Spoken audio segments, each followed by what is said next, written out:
Welcome to the show, everybody. This is LOL, where the left laughs out loud and critiques itself to keep itself from crying. We have to do so because there's so much craziness going on. I am your captain, Craig Pasta Jardula. I am here with my co-host today, the professor, Jeremy Kuzmarov at Tulsa Community College. He's where he teaches. He also is an author of many books, including his newest one, Warmonger. It's a story about the Clintons. Go check it out. Professor, how are you doing today? Very good, thanks. Professor, we're going to start off the show with a little sidebar for the main bar, right? This show is called LOL, and it's where the left critiques itself and laughs out loud to keep from crying because there's so much crazy going on. I'm going to play this first clip from Hakeem Jeffries, and I got one question for you, Professor. And the question is, was it worth it? And I'll explain what I mean right after we hear this clip. This is Hakeem Jeffries a couple days ago on 60 Minutes.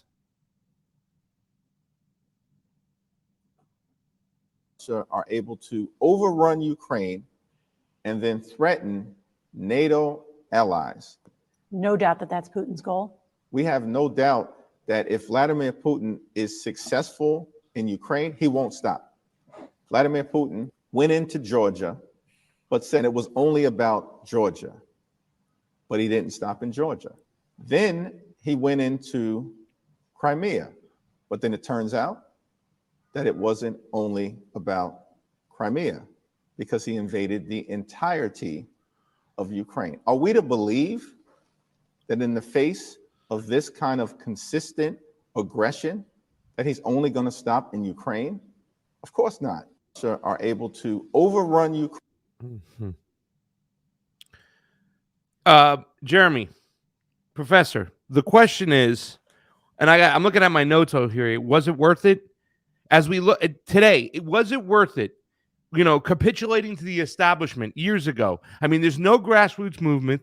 There's no real progress whatsoever. The Democratic Party is a pro-war party. I mean, there's no nuance with them whatsoever. And if you don't support them, Professor, you're a fascist. You're a Nazi. You got to vote for them blue no matter who. Oh, my God, Trump. I mean, shouldn't we have held our ground back in 2016? With Bernie Sanders. I mean, this is why I blame Bernie Sanders more than anybody. When we had the election fraud lawsuit case in Florida with Jared Beck, we had them. I mean, and this is why it's so frustrating because when I go to Latin American countries and I see elections in Colombia and Nicaragua, they push for one person, one vote. They're not doing that here. They've been duped, and we're so far out of whack that not only is it the fact that we don't even have a mechanism in which we could get in actual grassroots candidates that want to do well for the people, that want to keep us out of war. I mean, the whole Democratic Party has the same mindset with this BS. He's going back and, rewriting history. He's just so dependent on people being so ignorant to what's going on outside of our borders.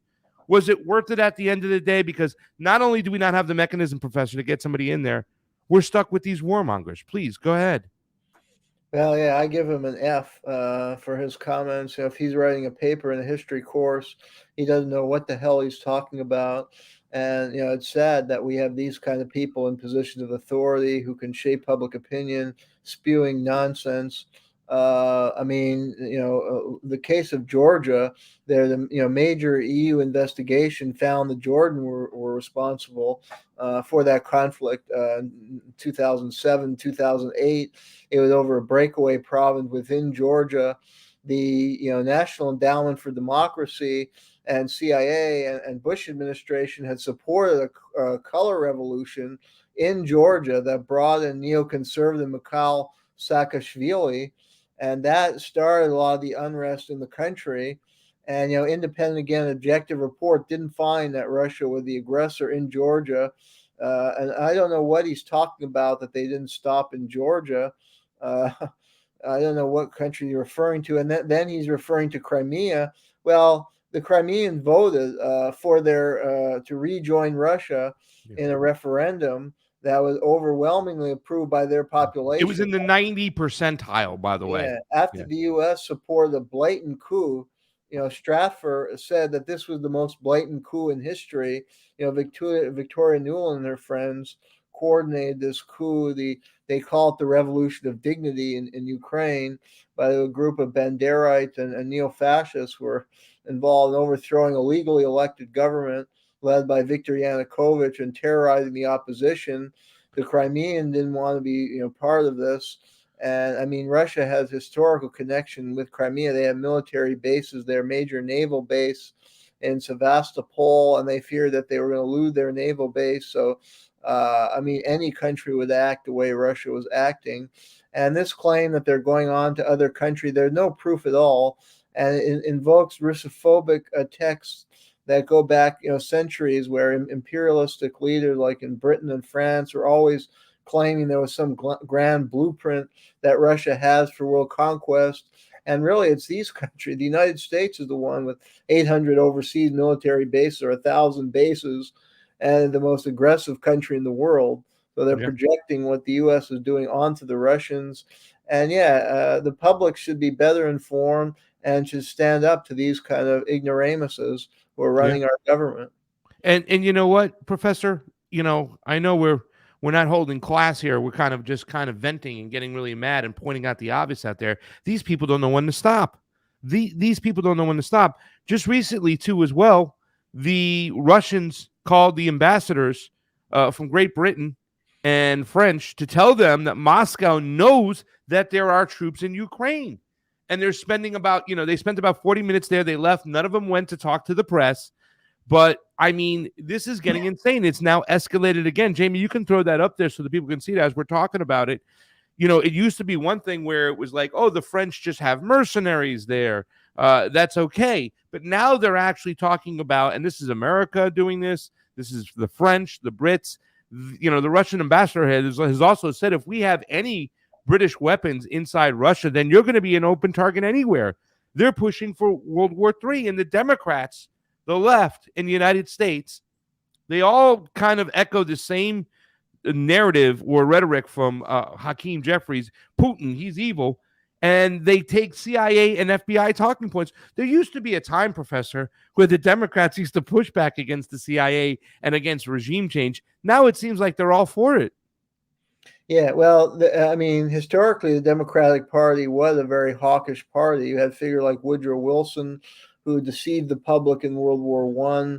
He was a Democrat. He campaigned on a platform. He took us into war, and then right after he got election, he kept us out of the war was his platform. And then 6 months later, he took Americans into the war. And then you had, Kennedy and Johnson were key figures in escalating the U.S. war in Vietnam. So, I mean, the Democratic Party, the blood-soaked party in its history, but there were factions like in the 60s and 70s. There was a strong faction in the party that emerged that was critical of the Vietnam War, led by Jordan McGovern, who was a pacifist bomber. His experience in World War II led him to pacifism. He had been actually supportive of Henry Wallace, Roosevelt's vice president, who was an anti-fascist but wanted to close down U.S. air bases after World War II and promote cooperation with the Soviet Union. And there would have been no Cold War if Henry Wallace wasn't ousted in a coup in 1944 in the Democratic Party convention. So there had been a wing of the party. And in the 60s, 70s, you had McGovern, Fulbright, Frank Church, who was crusading against the CIA. And these elements were pushing back, but now there are none. AOC and the squad are just, it's the same rhetoric we see repeated over and over again. It's a technique of Goebbels, repeat the big lie over and over, and people will believe it. And sadly, they do. And when you have figures like AOC and Bernie repeating the same rhetoric as Biden and whoever, and there's no dissent at all within the party. And I agree, they've become the most warlike party. It's Republicans. And everywhere I go, where I live in Oklahoma, people are questioning the war in Ukraine. They don't support it. And a lot of them tell me I'm on the right, I'm a right winger, and we're having good discussion about Ukraine. Right? And we totally agree that this war is senseless, was provoked by the United States, et cetera, et cetera. Yeah, and it's crazy. Because they just call you a right winger or a Trump sympathizer or whatnot, just because you're speaking basic facts. I mean, it was more than just right wingers back in the day who were talking about what was going on and the corruption in Ukraine with Burisma and Hunter Biden. We were also talking about Nancy Pelosi's son getting oil contracts in there. Adam Schiff getting a Ukrainian oligarch to kick him some money to fund his campaign. Then, as the war continued, we saw money laundering through FTX and Sam Bankman-Fried. I mean, they can't hide anymore, the mainstream media, whether it be on the right wing or the left wing, the fact that Ukraine is losing this war, and they've lost, in some counts, over 500,000 troops, and the average age for the frontline soldier of Ukraine is now 43 years old. And I want to say clearly out there, no, not every Ukrainian is a Nazi, but there are Nazis in Ukraine. That's what the Azov Battalion is. Americans see all this, but yet they keep continuing to push for more money, to push for more funding. I don't know if you saw this last one right here with this Boris Johnson, the former aide. He attacks supports for Ukraine's corrupt mafia state. Yeah, this is stuff we know, but no matter what, the Democrats, including people like Barbara Lee, and I wish Barbara Lee would just come around. Like, Barbara Lee is the one she led when it came to pushing back against the AUMF. I wish she would come and push back forward right now, because we need somebody like that. But, Professor, why do they keep falling for this? Why do they keep pushing to get more money in there? They've just announced another aid packet. It's like a money embezzling scheme, and they're doing it right in front of our face, Professor. Absolutely. Well, I mean, look who's profiting off this war. The military, defense contractors, it's BlackRock, it's these, Wall Street vultures. A reconstruction bank has been set up, headed by Penny Pritzker, who's a big-time donor to Barack Obama, and with the Commerce Secretary under Obama, she's heading the Reconstruction Agency that's just basically turning the country over to Wall Street banks. And these banks increasingly finance the Democratic Party. There was a huge shift in the party under Bill Clinton, where Clinton was a new Democrat and felt that labor unions, who's a traditional source of funding and strength for the Democrats, were now too weak after the age of Reagan, and so he turned to corporate America and Wall Street. And so you have to look at who's funding the Democrats, and those are the big time war profiteers. Professor, I don't mean to interrupt you, but would it be fair to say, while we're right here, that that's when the Clintons, when they officially turned over the Democratic Party as the Workers' Party to turn it over to Wall Street? And that's what we have right now, because all these people are supporting everything that's going over. If you support the Ukraine proxy war, when they've lost their sovereignty since 2014, if you're supporting this government right now, you're supporting Wall Street, are you not? Absolutely. And that's a major turning point. Yes. And that's why I wrote that book on Clinton. It's a major turning point in modern U.S. history. Although Carter was moving in that direction, Carter was more of a neoliberal. He was a conservative Democrat from a southern state who had close ties with Lockheed Martin. But it was really Clinton that pushed it over the edge. And Clinton, I go into in the book his record in Arkansas. He made it a right to work state. And he paid lip service at time to organize labor, but the head of the AFL-CIO said Clinton would pat you on the back and piss down your leg, and he sold out AFL-CIO every time. As the governor of Arkansas, and that set the standard. And when he was the governor, he was close with the three economic giants in the state: Walmart, Tyson Chicken, and the Stevens Investment House, which is the largest hedge fund outside Wall Street, with strong CIA connections. So, and that followed the pattern. When he was president, he was tied with the economic elite, and he sold out organized labor. And this was a key turning point in modern U.S. history. And he promoted the warfare state, and he advanced Wall Street interest in foreign policy at every turn. And that's coming to fruition now. And they're going to lead us into World War III. So let's talk about that possibly leading us into World War III, because now we have the Russian rhetoric kind of just amped up. Like, in other words, we get this kind of feeling of like, hey, man, we're not going to take this anymore. China, the whole China project, Janet Yellen going over to China, showing that she knows how to use chopsticks, Blinken, where we kind of assume that there was some type of backdoor deal trying to be made where, they can also, China can speak to Russia maybe about providing an off-ramp in Ukraine, but they said, nope, those deals are off the table. And now we see a package deal. This is by CNN. They wrote about this the other day. U.S. announces $400 million military aid package, but it also includes Stinger missiles, right? It includes,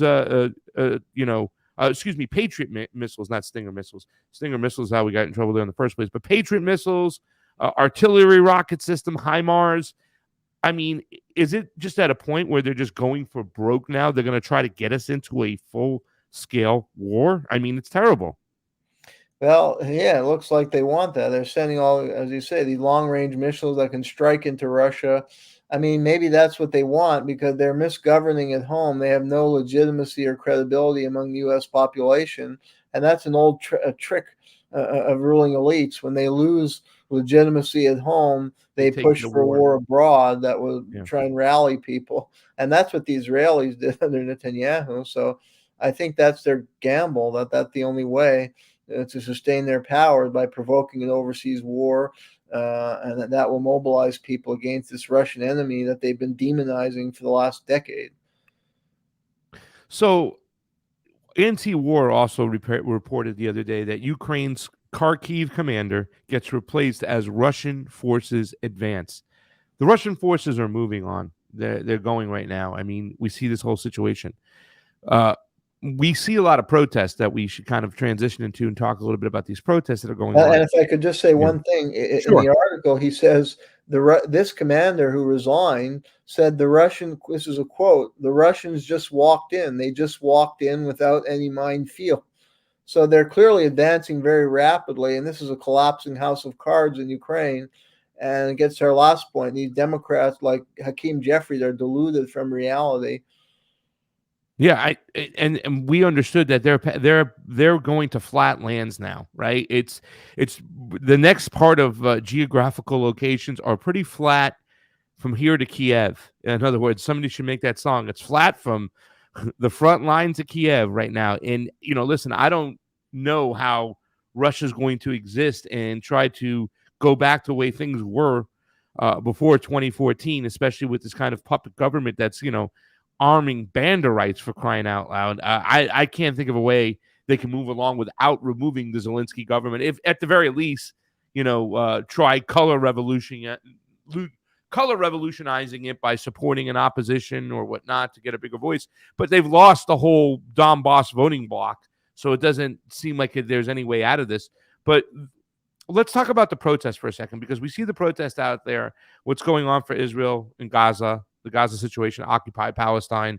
And, despite sometimes not getting across the best message, trying to control it a lot, it's still pretty courageous what we're seeing, and it kind of parallels maybe to what we see when it comes to Vietnam back in the days when the people, I think a lot of that had to do with the draft, Jeremy, so there was a little bit more at stake. But what are your thoughts when you see all these protests going on, but nobody's paying attention and talking about what's going on in Russia, Ukraine? Exactly. This is a real limitation of these protests. I mean, you see what they're securing some limited, provision from their university, like to stop investing in Israel, but that's not going to change things on a grand level. And I mean, that's just one conflict that the United States, these universities are based in the United States, not Israel. So, I mean, the U.S., yes, I think it is terrible what they're doing in Israel. So I'm glad there's protests, but why are they only focused on that? I mean, that's just one of conflict, like what we're discussing now. These guys like Hakeem Jeffries are taking us into World War III, and they're provoking a nuclear armed power, Russia, and they've caused the death of hundreds of thousands of people. As you said, 500,000 is the report we've gotten. Maybe a rough estimate of how many Ukrainians were killed. We don't know how many were killed in eastern Ukraine civilians. We don't know how many Russians were killed. This is a massive loss of life, and the U.S. keeps sending billion and billion and more weapons, and a lot of these weapons are made by the brains at these universities, and yet these students are not calling for stopping ending aid to Ukraine, or the university should cut off ties there. Or what about military production on their campus in general, not just related to Israel, Gaza? So it's just a bit weird, don't you think, that they're only the Israel-Palestine? I mean, that conflict has gone on for 80 years. It's been an ugly conflict, really, on both sides. I mean, we've been critical, justifiably, of Netanyahu, and the Israelis have done terrible things. So, again, it's legitimate to protest that, but there's something kind of really off with these protests. What do you think is really the thing that's off? We saw the New York Times wrote a chaotic night at UCLA raises question about police response. We had friends, Matt Weinglass, who's on the ground, who reported on this and talked about it. The fact that the police department, and we see like this in New York too as well, kind of standing back and letting a lot of the pro-Zionist protesters act thuggish of sorts. And now they're trying to kind of spin it around, as always, Jeremy. They're trying to compare the Palestinian protesters with that of Black Lives Matter and, overplay the whole, oh, they burnt down the whole city, which I'd like to still see the proof on that.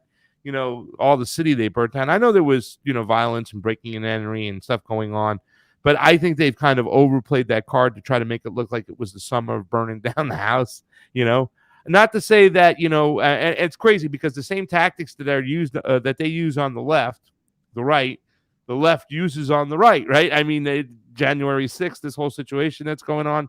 But when you see a lot of these protests and you see how the police kind of back off, what does that say about the way the state is trying to favor or frame the issue of the protest, what's going on in the public's eye to control the narrative? I mean, I think there's something there. Is there not, Professor? Well, definitely, yeah. I mean, firstly, there was an article in Consortium News that pointed out that 97% of the protests were peaceful, but they've been painting the media as violent, or the media may fixate or political figures on one or two isolated incidents. That's only 3%. So that's very misleading.